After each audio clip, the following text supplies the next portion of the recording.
Assalamualaikum warahmatullahi wabarakatuh. Ustadz Satria Habibi. Waalaikumsalam. Masya Allah. Apa kabar Ustadz? Alhamdulillah baik. Nanti gimana? Sehat. Alhamdulillah Ustadz, luar biasa. Ya, setelah sekian lama Ustadz ingin duduk di sini menggantikan MC yang lama. Dia minta menggantikan.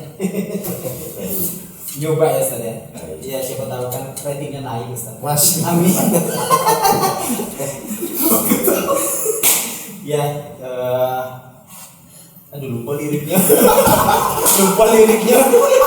Saking nak menutupi lagi, jadi lupa liriknya. Ya tadi sampai di mana Ustaz? Belum mulai. Oh belum mulai. Baru nanya, baru bahasa basi tadi ya. Iya. Keluarga sehat Ustaz? Alhamdulillah sehat. Ini saya ingat kemarin baru pulang safari dakwah ya Ustaz. Ya, alhamdulillah ya. Habis dari Bangkok ya. Oh, Bangkok. Salah satu kabupaten. Oh iya. Oh Bangkok Meragi deh. Bangkok sama Meragi sama atau enggak? Sama ya. Alhamdulillah sekian lama ingin bertemu Ustaz. Akhirnya alhamdulillah tercapai. Ini kalau MC baru gitu ya, kalau ngomongnya agak-agak susah ya.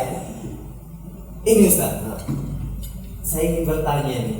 Sekalian kita bahas tentang Ustadz sering nggak nih dapat SMS Anda butuh dana segar, Anda butuh bantuan dana, Anda butuh ini. Contohnya gini Ustadz, ini udah sering banget nih dapat SMS bantuan dana lah, pinjaman gitu Ustadz, pinjaman sistem online gitu Ustadz. Itu hampir setiap hari saya dapat. Hampir setiap hari Ustadz ya. Makanya HP saya ini nggak pernah ada beberapa ratusan SMS nggak pernah saya buka. Oh nggak bisa dibuka ya? Tapi isinya itu semua. Kenapa nggak dibuka Ustaz? Takut Males tergiur ya? ya. Takut tergiur ya? Nggak bisa misalnya Ustaz ya? Nah ini gimana nih Ustaz? Pinjaman online itu sama nggak dengan pinjaman yang lain Ustaz? Maksudnya itu kayak pinjaman lembaga-lembaga ribawi yang lain? Ya, sebenarnya nggak ada perbedaan ya. Ketika di situ sistemnya sama. Ya bedanya yang satunya online, yang satunya offline. Kan gitu. Kalau sama judulnya, sistemnya ribawi itu kan nggak boleh. Ya, itu kan pasti ada riba, itu nggak mungkin. Yang offline saja tidak bakal berani dia meminjamkan ya peminjaman kecuali harus ada akad ribanya. Apalagi yang online. Ya, maka sama saja. Ya, mau online mau offline, ya ketika ada akad riba di situ, ada kelebihan dalam pinjam ketika kita mengembalikan hak sekian lebih daripada nominal yang kita pinjam, itu kan sudah riba, sudah tidak boleh di situ. Walaupun sedikit ya Ustaz ya, walaupun pinjamnya 100.000 nih, kembalinya nanti 100.000 rupiah gitu. Sama aja 1 sen pun sudah riba, tidak boleh. Ya, ketika ada peminjaman dan di situ pengembaliannya ada lebih ya, dari nilai nominal yang dipinjam itu sudah riba. Besar kecilnya, banyak sedikitnya itu pasti riba. Mutlak ya Ustaz? Pasti. Karena sebuah dari ini adalah Rasulullah SAW bersabda, setiap peminjaman atau setiap pinjaman yang ada lebihnya di sana, artinya pengembaliannya lebih, bahwa riba. Maka di situ adalah riba. Nah, di sini offline online ya sama aja, kalau sistemnya seperti itu tidak boleh. Nah sekarang itu luar biasa maraknya di kalangan masyarakat kita. Apalagi sekarang kan canggih semua, hampir punya HP, nomor HP, dan apalagi Android semuanya kan bisa diakses dengan mudah, sehingga bisa dikirimkan SMS ya. Apalagi kesian itu orang nggak tahu, orang nggak paham riba, sehingga kan orang mudah tergiur. Akhirnya ini kan memudahkan kita untuk meminjam, dapat uang modal misalnya. Ya, padahal dia nggak tahu hukumnya di sini apa. Luar biasa ini. Tapi gini Ustaz, banyak orang juga sudah paham akan riba, tapi kok masih bisa terperangkap, masih bisa tergiur Ustaz. Karena apalagi dalam sistem online ini saya pernah sering dengar itu apabila terjadi perbudakan dan segala macam itu bahaya loh Ustaz, bisa-bisa aib nama baik itu seluruh Indonesia tahu. Ya itu kan tadi kadang orang memang bisa melakukan sesuatu ketika tergesa. Apalagi kalau misalnya kita nggak tahu banyak tentang perkara-perkara riba ini, apalagi orang sudah masalah ekonomi kan biasanya ya bisa aja melakukan sesuatu hal yang menghalalkan segala menghalalkan segala macam cara. Ya. Apalagi sistemnya online, jadi nggak perlu lagi ribet-ribet kita ke kantor ini, ke kantor itu, melakukan akad ini, proses transaksi harus dengan syarat-syarat ini kan online itu sangat memudahkan sekali loh. Ya, Anda cuma syarat-syaratnya ini dan itu selesai kirim dan ini. Kan biasanya seperti itu. Maka siapa yang nggak tergiur dengan seperti itu? Apalagi kalau misalnya sudah dibarengi dengan niatnya nanti kalau sudah minjam ambil uangnya kabur misalnya hilang kontaknya, itu sangat berbahaya. Padahal dengan online ini lebih sangat berbahaya lagi karena apa? Efeknya itu bukan hanya ke pribadi, ya bukan hanya ke pribadi tapi masalah masalah privasi itu biasanya mereka juga mengancam di situ bagaimana supaya kita bisa melunasi utang-utang tersebut dan kemudian pasti di situ ada riba dan bunganya. Ini tapi ya Ustaz, banyak kalangan kita yang udah paham akan riba, yang udah paham pinjaman online itu jahat loh sebenarnya.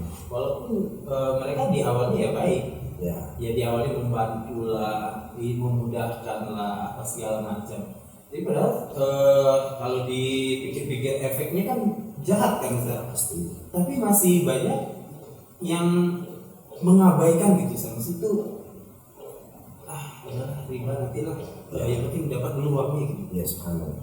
Ini sebenarnya kembali ke diri masing-masing ya. Bagaimana kita membekali diri kita tentang bahaya riba ini. Ya, jadi kalau saya sendiri masalah riba ini, kalau rokok itu ada label di situ, rokok membunuh. Tidak jauh beda dengan riba. Ya, riba membunuhmu juga. Riba mencekikmu, kalau bisa kita istilahkan begitu ya. Orang tuh ya diiming-imingi dulu, biasa lah kalau orang bagaimana supaya dapat keuntungan. Namanya jualan Ustaz ya. Apalagi ya dengan ada unsur riba di situ, maka di situ kan ada bunga itu kenapa dikatakan bunga? Ya, biar kelihatan enak, biar kelihatan bagus itu bunga, kan gitu ya. Iya. Padahal itu di situ riba. Ya nggak mungkin juga orang nyebutin riba ya saya. Cuma lo bilang di situ, riba sekian. Karena nggak ada produk yang berani mencela, nggak ada brand yang berani mencela produknya sendiri selain rokok, Ustaz. Pasti. Kalau rokok cuma rokok yang berani. Rokok membunuh, menyebabkan kanker. Kalau riba ya, mana mau dia mengatakan ini riba sekian persen. Pasti dia bilangnya bunga. Padahal bunga itu adalah riba yang jelas-jelas diancam oleh Allah Subhanahu wa taala dalam Al-Qur'an dan banyak hadis-hadis yang menjelaskan tentang bahaya riba tersebut. Ya, makanya perlu kita belajar. Ayo kita kembali mempelajari apa sih ya seharusnya kita sebagai seorang muslim itu hal-hal apa yang harus kita pelajari ya khususnya dalam bermuamalah misalnya. Sudahkah muamalah saya ini betul ataukah muamalah saya ini ada unsur riba di dalamnya? Ini harus belajar kita. Oleh karenanya dulu di zaman Umar bin Khattab itu setelah beliau menjadi khalifah itu luar biasa, beliau sebagai pemimpin itu bertanggung jawab bagaimana masyarakatnya itu kondusif, artinya tidak ada pelaku-pelaku riba di dalamnya. Beliau biasanya selalu inspeksi di pasar-pasar di Madinah itu, dan ketika sampai di pasar tertentu juga mengatakan la yattajiru fi suqina hadza illa man tafaqqah wa illa waqa'a fi riba sya'am abah. Harus belajar dulu kata beliau radhiyallahu ta'ala. Ya, tidak boleh berdagang gitu kan, berniaga di pasar kita ini di Madinah ini kecuali orang yang paham tentang muamalah jual beli. Ya, karena kalau enggak bisa saja dia terjerumus jatuh kepada riba. Apalagi sekarang kan masih canggih. Ya, semakin berkembangnya zaman, teknologi semakin canggih, akhirnya segala macam bentuk muamalah ya itu kan berkembang terus. Nah, itu kan harus kita pelajari dan alhamdulillah banyak ustaz kita yang sudah paham yang memang spesialnya di dunia muamalah ya seperti ini, maka tidak ada solusi lain kecuali harus belajar. Nah ini Ustaz, ini saya yakin ini seluruh masyarakat kita nih pasti udah kebanyakan udah tahu ini apa itu riba, gimana itu bahkan yang bekerja di lembaga riba itu pun sendiri sudah mengerti konsep riba dan bahaya riba. Nah ini Ustaz, kita untuk mengingatkan lagi saudara-saudara kita Ustaz. Jadi riba itu apa sih Ustaz itu? Ya kita semoga dengan siapa tahu saudara-saudara kita yang memang belum tahu atau yang sudah tahu, dengan mungkin kita ingatkan lagi dan ancaman itu di dunia apa dan bahkan sampai di akhirat itu apa, gimana Ustaz? Itu banyak sekali ya. Jadi sekarang ini alhamdulillah ya tidak sedikit teman-teman dan bahkan mereka punya komunitas-komunitas sendiri atau biasanya disebut dengan komunitas anti riba dan sebagainya. Dan ini masya Allah, ini merupakan nikmat terbesar dari Allah Subhanahu Wa Taala ketika kita diberi petunjuk, dibukakan pintu hati untuk memahami bahaya riba tersebut. Dan tidak sedikit pelaku riba dari bank-bank tertentu misalnya keluar setelah mengetahui bahaya besarnya riba ini. Nah kalau kita mau kaji luar biasa ini, Al-Quran itu sendiri mengatakan ancaman bagi pelaku riba. Ya, apa ancaman pelaku riba? Akan diperangi oleh Allah dan Rasulullah SAW. Kita Muslim, mau diperangi oleh Allah dan Rasulullah kemarin kita dan bahayanya lagi, ya banyak sekali. Baik bahaya secara individual, bahaya secara komunitas masyarakat sekitar secara luas, itu pasti ada efek dan dampaknya. Secara pribadi, ya otomatis kalau kita masih makan riba, segala macam yang kita makan dari riba haram. Ya, dan kata Rasulullah SAW, daging yang tumbuh hasil dari sesuatu yang haram, ya maka itu lebih berhak untuk mendapatkan azabnya Allah Subhanahu Wa Taala. Ya, dia lebih berhak untuk mendapatkan azab dari Allah Subhanahu Wa Taala. Dan dampak yang lain banyak sekali. Ya, hati akan semakin menjadi keras. Ya, keluarga biasanya nggak beres. Ya, pasti ada aja cobaannya. Entah itu sama istri, sama anak, sama orang tua, mertua, tetangga. Itu pasti tidak akan lepas dari situ karena memang ini diancam oleh Allah Subhanahu Wa Taala.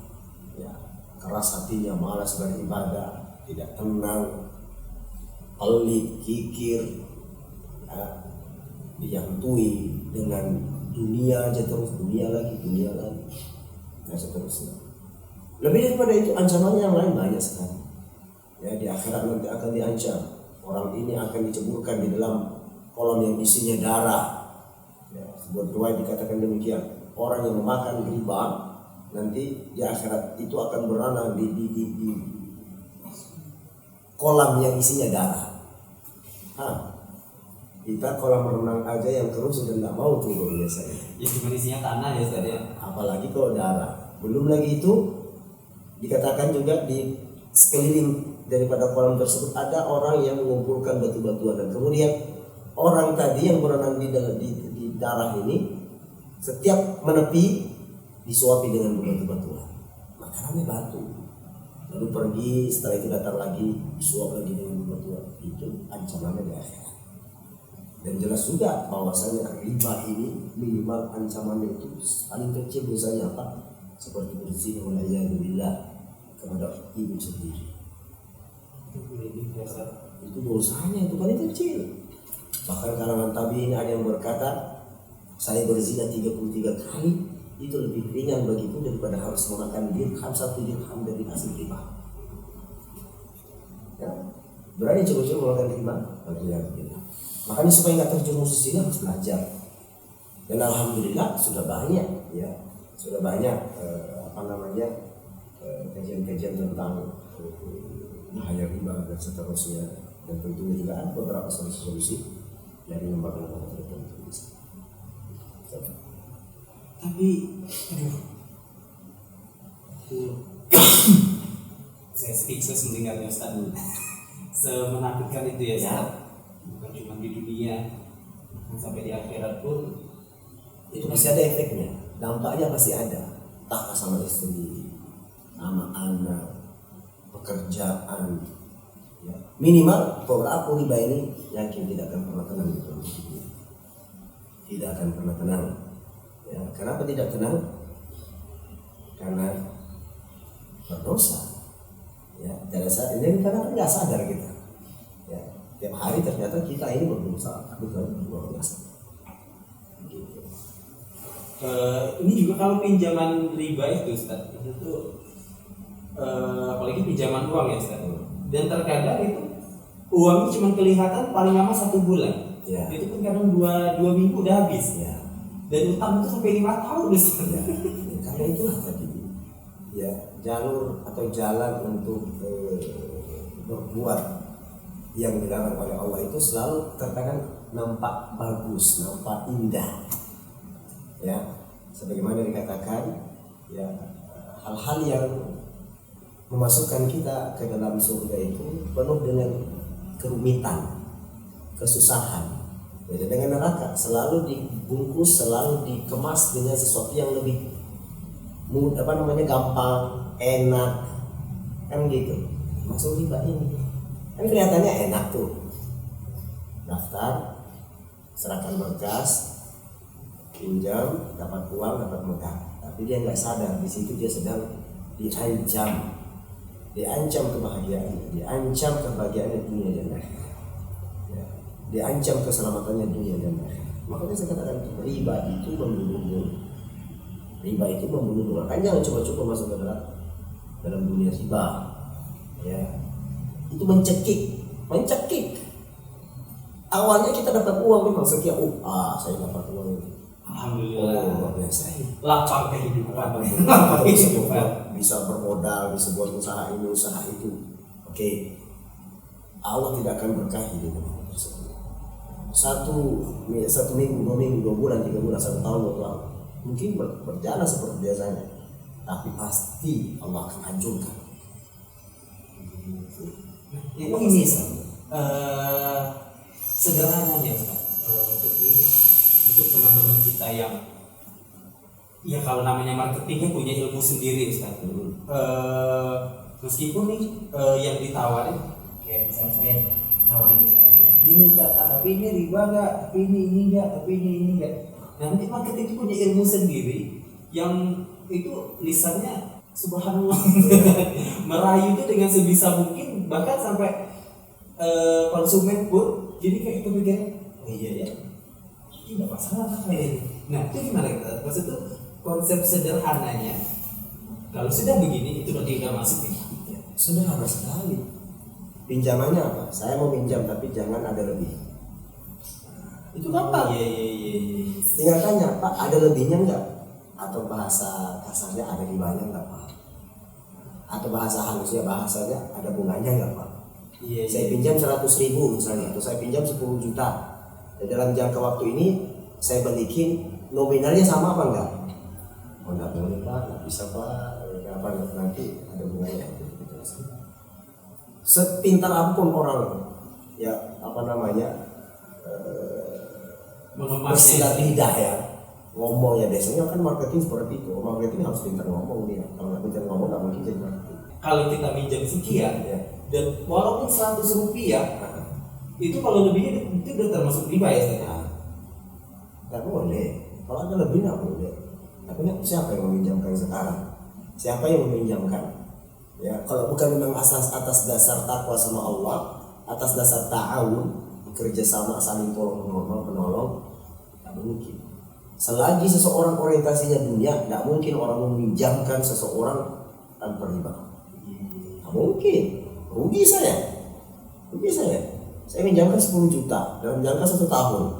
Nah, sedangkan nilai 10 juta untuk 1 tahun ke depan bisa kurang sudah. Karena gitu, orang nggak mau pasti ada lebih. harus ada lebih. Setidaknya kalau bahasa orang sekarang Ustaz, ada uang rokoknya lah istilahnya, uang terima kasihnya ya. Apapun itu, ketika ada manfaat diambil dari sebuah pinjam riba. Nah, simpel, sederhana sekali. Saya pinjam 10 juta, temponya 1 tahun. Dibalikin berapa? 10 juta. Oke. Nah, tapi kan biasanya enggak. 10 tahun baliknya 11 juta misalnya. Terlambat lagi denda lagi berapa persen gitu. Dan itu riba sekarang ini lebih parah daripada riba masa-masa jahiliyah sebelumnya. Kalau riba masa-masa jahiliyah sebelumnya itu orang pinjam misalnya 10 juta tempo berapa satu tahun, itu baru akan ada riba kalau sudah jatuh tempo dan belum bisa bayar. Kayak dendanya lah istilahnya. Ya, dendanya. Iya, iya. Itu masa jahiliyah. Kalau sekarang kan enggak, dari akad awal sudah ada riba. Terus kalau telat juga denda. Apalagi telat. Dan lebih parahnya lagi, sudah di akad awalnya sudah ada riba, disunat lagi. Iya, biaya inilah, biaya itulah. Biasanya kan pinjamannya berapa? 10 juta misalnya. Di awal sudah dipotong misalnya berapa, 500 ribu, 200 ribu. Itu sudah disunat dulu. Belum lagi nanti bunganya setiap bulan atau setiap tahunnya. Belum lagi denda keterlambatan dan sebagainya. Belum lagi nanti kalau nggak mampu disita dan seterusnya, apa aset-aset yang lain. Biasa. Dan tidak sedikit teman-teman kita yang terjerat di dunia riba akhirnya bangkrut dunia akhirat. Maka kalau tidak segera bertaubat kepada Allah, bahaya posisinya. Bahkan sampai ada juga yang sampai keluarganya hancur. Itu mungkin berlaku ya, artinya enggak secara langsung Allah ambil itu kebahagiaannya, tapi pasti Allah akan ambil setahun, 2 tahun, 3 tahun, 10 tahun dan seterusnya. Ini pasti akan dihancurkan oleh Allah Subhanahu wa Ta'ala. Minimal hidupnya tidak akan berkah. Ya, mungkin di umur 45 tahun, 50 tahun masih nyaman, tapi bisa jadi di umur 60 tahun, 70 tahun hasil kebaikan tadi itu akan dihancurkan oleh Allah Subhanahu wa Ta'ala. Tidak ada berkahnya, tidak ada manfaatnya, tidak ada hasilnya. Bahkan sampai ada yang sampai bunuh diri loh sekarang. Coba lagi. Nggak bisa Saya terlalu pernah- utang. Iya. Utang riba banyak, saya nggak bisa lagi dilunasi, aset itu sudah habis. Apa yang tersisa cuma tinggal badan saja. Badanku masih dikorek-korek, dikejar lagi, ditelepon lagi, akhirnya tidak ada ketenangan jiwa sama sekali. Makan gak enak, tidak pula nyenyak. Ketemu orang pun merasa takut. Jangan-jangan ini mau lagi saya lagi. Subhanallah. Maka mencukupkan dari yang sedikit itu lebih baik dengan mengharap keberkahan dari Allah Subhanahu wa Ta'ala daripada harus meminjam yang banyak untuk memulai yang besar, tapi ternyata itu adalah hasil dari yang diharamkan oleh Allah Subhanahu wa Ta'ala. Berarti kalau di dalam kita membahas riba ini berarti konsep kehidupan perbanyaklah bersyukur dan bersabar itu penting ya Ustaz. Betul sekali. Bersyukur dengan apa yang sudah didapat, bersabar dengan apa yang ingin dicapai gitu kan. Semuanya dalam lingkup sabar dan qanaah. Sabar, syukur, qanaah. Qanaah itu adalah merasa cukup terhadap apa yang Allah kasih kepada kita. Itu lebih baik daripada harus memikirkan yang besar, tapi ternyata terancam. Ya, ternyata terancam. Orang terobsesi dunia. Apalagi manusia itu kan namanya ini Ustaz, pengen sesuatu yang adalah yang penting ada dulu. Nanti lah efek kebelakangannya nanti ada dulu. Jangan seperti itu. Penting ada.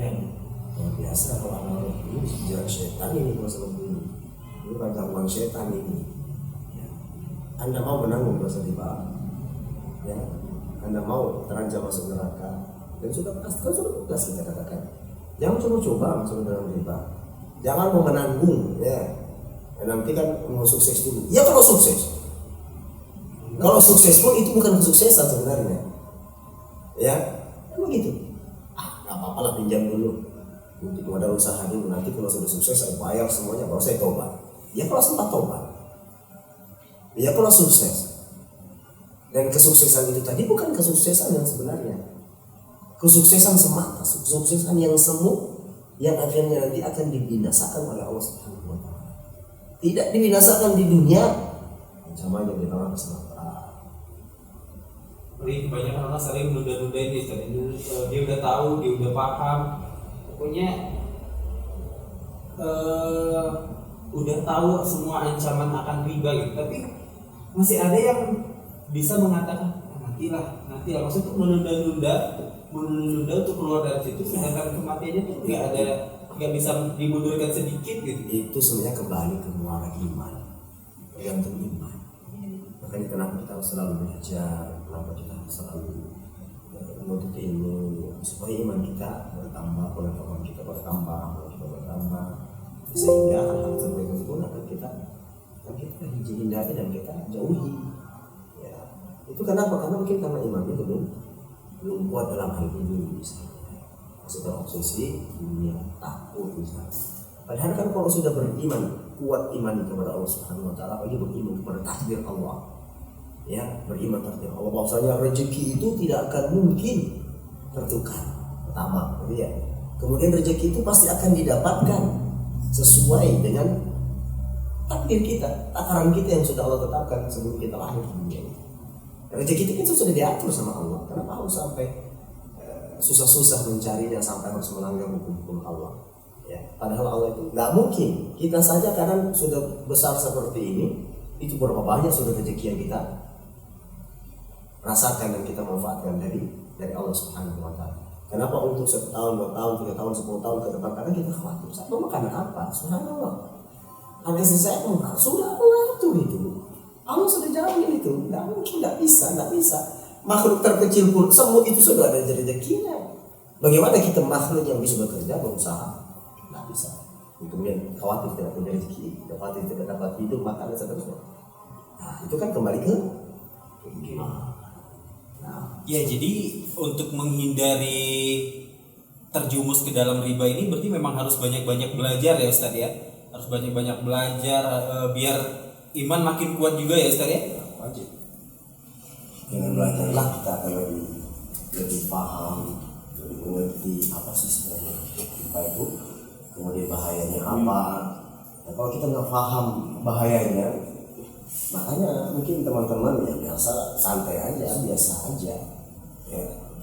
Tapi kalau sudah paham apa bahayanya, ancamannya, dosa-dosanya, minimal itu yang akan terus mengganggu kita. Ya, siang malam kita akan ya Allah, dosa saya ternyata besar, berat ini.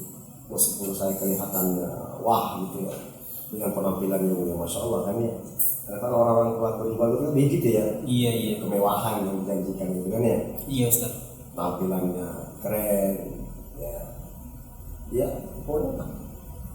Kalau dengan kita sih Ustaz, kita yang udah paham gitu, kita berkewajiban nggak kita ngingatin saudara-saudara kita, jadi jangan sampai terjerumus. Atau misalnya kita ngelihat nih, misalnya kayak Ustaz melihat saya ingin atau ada niat bertransaksi riba gitu.